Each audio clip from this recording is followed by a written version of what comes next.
चलिए, तो अब्दुल्ला आजम से पूछताछ पुलिस की चल रही है, क्या कुछ निकल के सामने आता है वो भी हम आपको बताएंगे। फिलहाल रुक करते हैं अगली खबर का। जो कभी नहीं देखा, जो कभी नहीं सुना, सुप्रीम कोर्ट ने सुनाया है ऐसा फैसला हाईकोर्ट के जज के खिलाफ कार्रवाई करने का है। देश के इतिहास में ऐसा पहली बार हुआ है कि एक जज अब खुद आरोपी बनकर इल्जामों के कटघरे में खड़ा है। क्या है पूरा मामला, ये रिपोर्ट देखिए।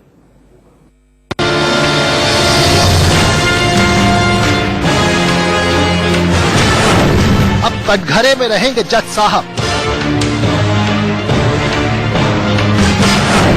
जज करेंगे जज की सुनवाई।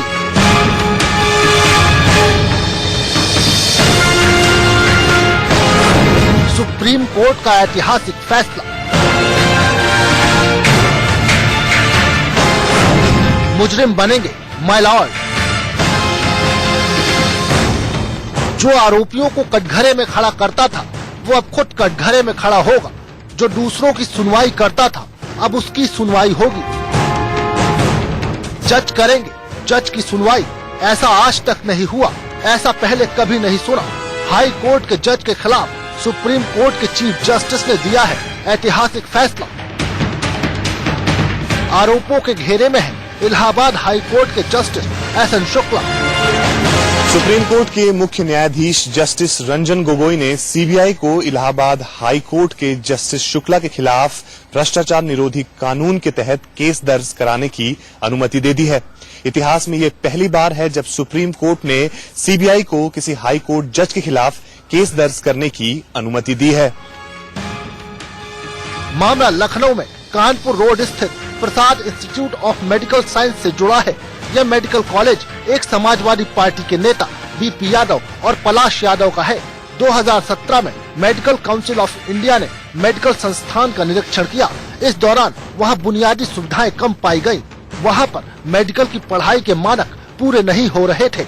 इसके बाद आदेश के तहत प्रसाद इंस्टीट्यूट समेत देश के 46 मेडिकल कॉलेजों में मानक पूरे न करने पर नए प्रवेशों पर रोक लगा दी गई थी। नए प्रवेश पर रोक लगाए जाने के बाद प्रसाद इंस्टीट्यूट की तरफ से सुप्रीम कोर्ट में याचिका दायर की गई। याचिका पर सुनवाई करते हुए तत्कालीन चीफ जस्टिस दीपक मिश्रा की बेंच ने मेडिकल कॉलेजों को राहत नहीं दी। इसके बाद प्रसाद एजुकेशन ट्रस्ट की ओर से इलाहाबाद हाई कोर्ट में याचिका दायर की गई। इस याचिका पर जस्टिस एसएन शुक्ला की बेंच ने सुनवाई की। जस्टिस एसएन शुक्ला ने सुनवाई के बाद प्रसाद इंस्टीट्यूट को नए प्रवेश लेने की अनुमति दे दी। इस फैसले को लेकर अन्य मेडिकल कॉलेजों के बीच हड़कंप मच गया। जस्टिस शुक्ला पर भ्रष्टाचार के आरोप लगने लगे और यहीं से उनके खिलाफ लामबंदी शुरू हो गई। सुप्रीम कोर्ट ने इस मामले में 3 जस्टिस की एक कमेटी बनाई थी। बताया जा रहा है कि कमेटी ने जांच रिपोर्ट में जस्टिस एसएन शुक्ला के खिलाफ भ्रष्टाचार के पर्याप्त सबूत होने की बात कही है। जनवरी 2018 में ये रिपोर्ट सुप्रीम कोर्ट के तत्कालीन चीफ जस्टिस दीपक मिश्रा को दी गई थी। जस्टिस दीपक मिश्रा ने एसएन शुक्ला को इस्तीफा देने या वीआरएस लेने की बात कही, लेकिन एसएन शुक्ला छुट्टी पर चले गए। तब चीफ जस्टिस की ओर से राष्ट्रपति रामनाथ कोविंद और प्रधानमंत्री नरेंद्र मोदी को पत्र लिखकर जस्टिस एसएन शुक्ला के खिलाफ संसद में महाभियोग लाने का प्रस्ताव दिया था। जस्टिस एसएन शुक्ला राष्ट्रपति रामनाथ कोविंद और प्रधानमंत्री नरेंद्र मोदी को पत्र लिखकर जस्टिस एसएन शुक्ला के खिलाफ संसद में महाभियोग लाने का प्रस्ताव दिया था। जस्टिस एसएन शुक्ला उत्तर प्रदेश के इलाहाबाद के ही रहने वाले हैं। उन्होंने इलाहाबाद यूनिवर्सिटी से एलएलबी करने के बाद इलाहाबाद हाई कोर्ट में वकालत शुरू की।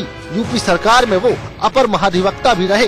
2005 में एसएन शुक्ला को एडिशनल जज बनाया गया और 2 साल बाद उन्हें 2007 में स्थायी जज बनाया गया। वो अगले साल रिटायर होने वाले हैं, लेकिन उससे पहले ही उनके खिलाफ सख्त कार्रवाई की गई है। हाई कोर्ट के जज के खिलाफ आज सुप्रीम कोर्ट के इस फैसले के बाद अब हर किसी की निगाहें सीबीआई के अगले कदम पर टिकी है। देश के इतिहास में ये पहली बार होगा कि जज ही एक जज के खिलाफ करेंगे सुनवाई। इंडिया न्यूज के लिए ब्यूरो रिपोर्ट।